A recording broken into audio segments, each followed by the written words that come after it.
Aí, galera do segundo ano, boa noite. Professor Sérgio Maurício, Sociologia. Estamos aqui iniciando nossos trabalhos online.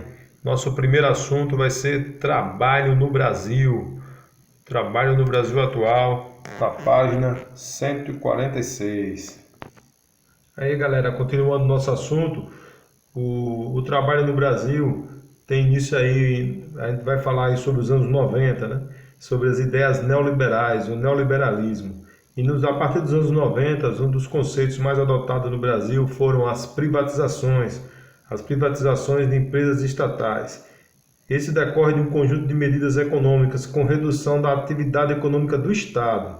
É quando o Estado deixa de atuar e quem passa a atuar são empresas privadas, quer dizer, o Estado vende as suas empresas.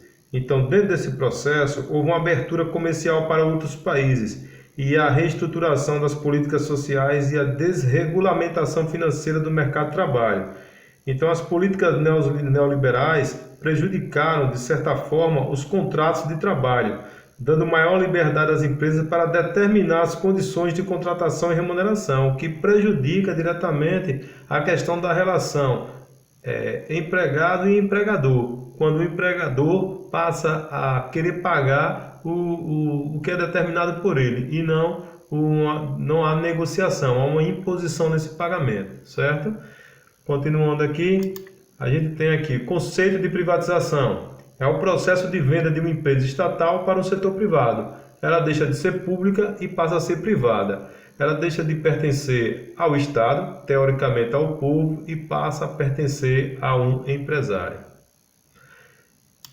Nós temos também a privatização no Brasil. Ela foi mais intensa a partir do governo de Fernando Collor de Mello, certo? Fernando Collor de Mello foi um governo que privatizou, foi uma época de grandes privatizações a partir dos anos 90. Fernando Henrique Cardoso também foi um governo de fortes privatizações no Brasil, inclusive da privatização da Vale do Rio Doce, que a gente ainda vai falar sobre ela.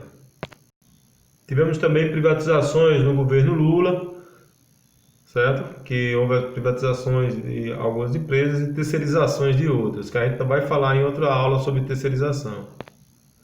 A Companhia Vale do Rio Doce está no auge desse processo de privatização. Ela foi a empresa mais contestada, né, nessa questão da privatização.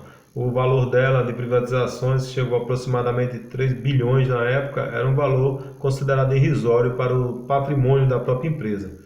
Aqui em Sergipe nós tivemos a Energip, né, que foi privatizada, e a alegação da privatização é sempre que o Estado não consegue realizar seus serviços, por isso passa para empresas terceirizadas para prestar um serviço melhor à população. Muitas vezes isso acontece, esse serviço melhora e a população agradece pela privatização, mas em contrapartida a população também perde seu patrimônio, que é a empresa. E outra coisa que acaba surtindo um efeito negativo é a questão dos empregos, que deixam de ser públicos e passam a ser privados, o que facilitaria a questão do concurso e da indicação do emprego. Pontos positivos e negativos da privatização. Pontos positivos, ganhos enormes, né? Revoluções das telecomunicações. A gente vê aqui em Sergipe com a Energisa, né? Hoje a Energisa é uma empresa que já tem uma tecnologia, um trabalho bem feito nessa área. Foi um processo bom de privatização aqui para o Brasil, ou para Sergipe, né? Pontos negativos, sem benefícios à sociedade, né? Mau uso do dinheiro, quer dizer, eles usam o dinheiro do jeito que eles querem, né? Não há um compromisso com o Estado, com o povo, há um compromisso com o lucro, há um compromisso com o capital, com o capitalismo. Então não há um compromisso com a população, com questões sociais, com o Estado. Isso tudo perde sentido porque a empresa é privada, ela não é pública. Positivo. Concluímos aí, a privatização pode ser considerada como uma externalidade. Ela tem o seu lado bom e ruim para terceiros, sendo que afeta diretamente a rentabilidade financeira do Estado e a população em um todo e de forma geral, certo? No Brasil, nós também temos a CLT, que é a Consolidação das Leis do Trabalho. A CLT é a principal norma legislativa brasileira referente ao direito do trabalho, direito processual do trabalho. Ela foi criada através de um decreto em 1943, durante o governo Getúlio Vargas, o chamado Estado Novo.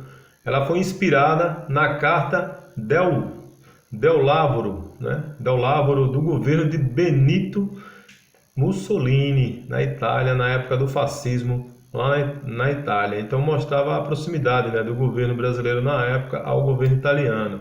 Então a CLT é essa norma legislativa muito importante para o Brasil, certo? A história dela mostra isso e dentro desse processo. Essa é a nossa carteira de trabalho, e de previdência social.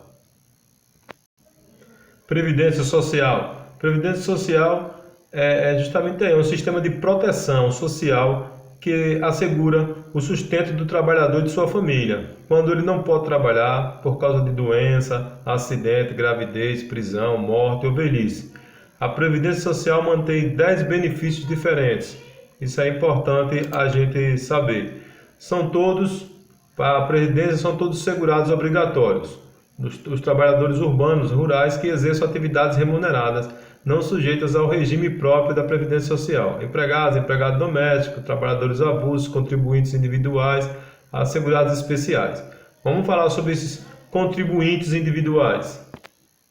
Existe aí o microempreendedor individual, que é o chamado MEI, Ele, na verdade, o microempreendedor individual é a pessoa que trabalha por conta própria, e que se legaliza como pequeno empresário ou microempresário, microempreendedor individual.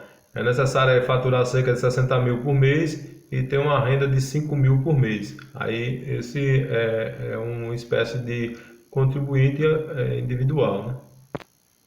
Outra regulamentação importante foi a do empregado doméstico no Brasil, que passou a ter seus direitos mais bem assistidos. A Constituição Federal de 88, por sua vez, concedeu direitos sociais importantes aos empregados domésticos, empregadas domésticas, zeladores, babás, pessoas que tomam conta das residências, com salário mínimo, irredutibilidade de salário, porque é mínimo, repouso semanal remunerado, férias anuais, um terço, com pagamento de um terço remunerado, licença de gestante, sem prejuízo ao emprego, redução com duração de 120 dias, licença paternidade, aviso prévio, quer dizer, uma série de direitos que eram elencados a outros trabalhadores, passou também a fazer parte das empregadas do serviço doméstico.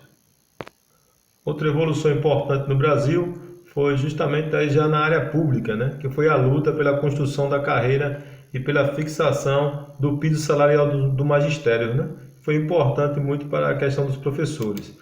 Mas você pode perceber aqui que a luta começou em 1827, e só veio se concretizar em 2001. Mas mesmo assim, nos dias atuais, ainda tem alguns problemas na questão do pagamento do piso e dessa readequação à inflação. Mas existe, quer dizer, foi uma evolução também no trabalho na área pública. E uma coisa que nós teremos que se preocupar muito é justamente com a pandemia do Covid-19. Há uma retração na economia mundial, a economia do Brasil não é diferente, alguns calculam que possa chegar a aproximadamente, claro, não totalmente isso, mas aproximadamente aí 10% do PIB, do Produto Interno Bruto, o que é um absurdo, e consequentemente teremos altas taxas de desemprego, de pessoas na informalidade. Por isso que o governo está criando programas assistencialistas para ajudar a população, para a população continuar consumindo e não espalhar a miséria pelo país. Então, finalizando nossa aula, nós trabalhamos aí a questão do trabalho no Brasil, as privatizações, a consolidação das leis do trabalho, a CLT, que garante direitos trabalhistas como 13º, férias, aviso prévio, descanso semanal remunerado, uma série de direitos. Também trabalhamos a questão da Previdência Social, mostrando como a Previdência Social auxilia o trabalhador brasileiro quando ele fica doente, quando ele se aposenta, quando fica velho, ou quando ele não pode ter recursos para se sustentar. Também falamos da importância da evolução do trabalho no Brasil, com a criação do Piso Nacional dos Professores, também com a criação do MEI, que é um programa do microempreendedor individual e do trabalho das domésticas. Isso mostrando a evolução do trabalho no Brasil, principalmente a partir da década de 90.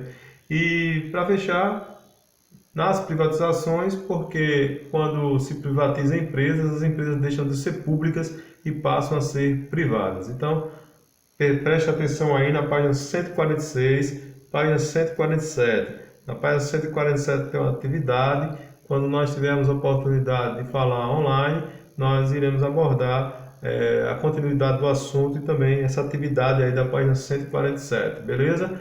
Todas as atividades serão cobradas em sala de aula futuramente. Aquele abraço, valeu, princesas e princesas!